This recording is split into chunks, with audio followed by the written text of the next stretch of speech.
नमस्कार, हमारे चैनल नीति ज्ञान में आपका स्वागत है। जोगीदास खुमान भावनगर, जो कि गुजरात में है। उस भावनगर में एक ऐसा डाकू था जिससे उसका राजा भी कांपता था। उस डाकू का नाम था जोगीदास खुमान।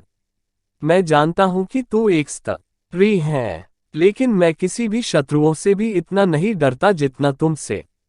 एक रात्रि को जब डाकू अकेला और हल्की नींद में था, चारों ओर चांदनी ही चांदनी थी। अर्धरात्रि हो रखी थी।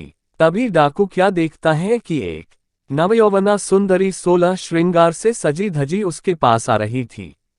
डाकू ने कहा, चुपचाप खड़ी रहो, तुम कौन हो?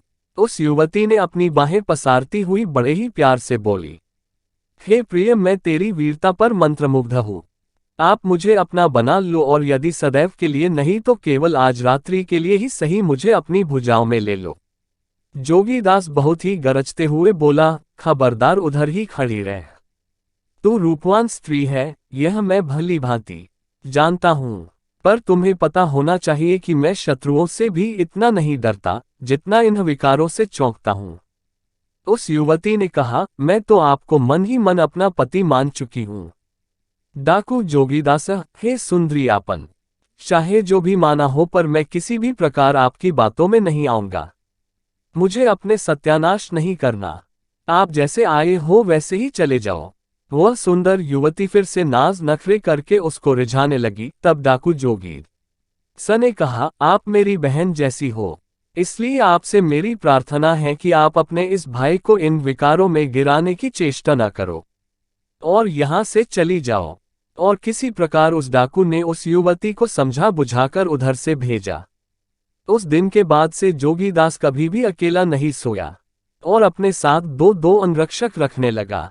उसको किसी का भय नहीं था। भय था तो केवल इसका कि कोई उसका चरित्र भंग न कर दे, और वो इस भय को हमेशा रखता था। एक बार जोगीदास कहीं पर जा रहा था।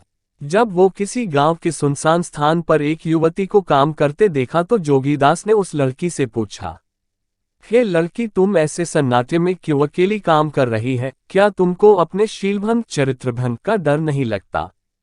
तब उस लड़की ने अपने हंसिया को संभालते हुए और डाकू जोगीदास को आंखें दिखाते हुए बहुत ही कड़क स्वर में कहा, डर और वो भी मुझको भला क्यों लगे? जब तक हमारे भैया जोगीदास जी जीवित है तब तक आसपास के 50 गांवों की बहू बेटियों को किसी का भी डर नहीं। उस लड़की को पता भी नहीं था कि सामने वो ही जोगीदास है। जोगीदास को बहुत ही आत्मसंतोष हुआ कि मेरे चरित्र के कारण आज 50 गांवों की बहू बेटियों को तसल्ली है कि हमारा भैया जोगीदास है। बहुत से डाकुओं में भी संयम होता है और वो बुरे कार्य के पश्चात भी इस सद्गुण के कारण वे इतने स्नेहपात्र हो सकते हैं। तो आप जैसे सज्जन का संयम उस परमेश्वर से भी मिलाने में सहायक हो सकता है। इसमें क्या आश्चर्य। आपका ब्रह्मचर्य सिंह जैसा बल भर देता है और आपको परम पद उस ईश्वर से एकरूप करा देता है। धर्म, नीति, ज्ञान के बारे में जानने के लिए हमारा चैनल सब्सक्राइब करें। जय हिंद।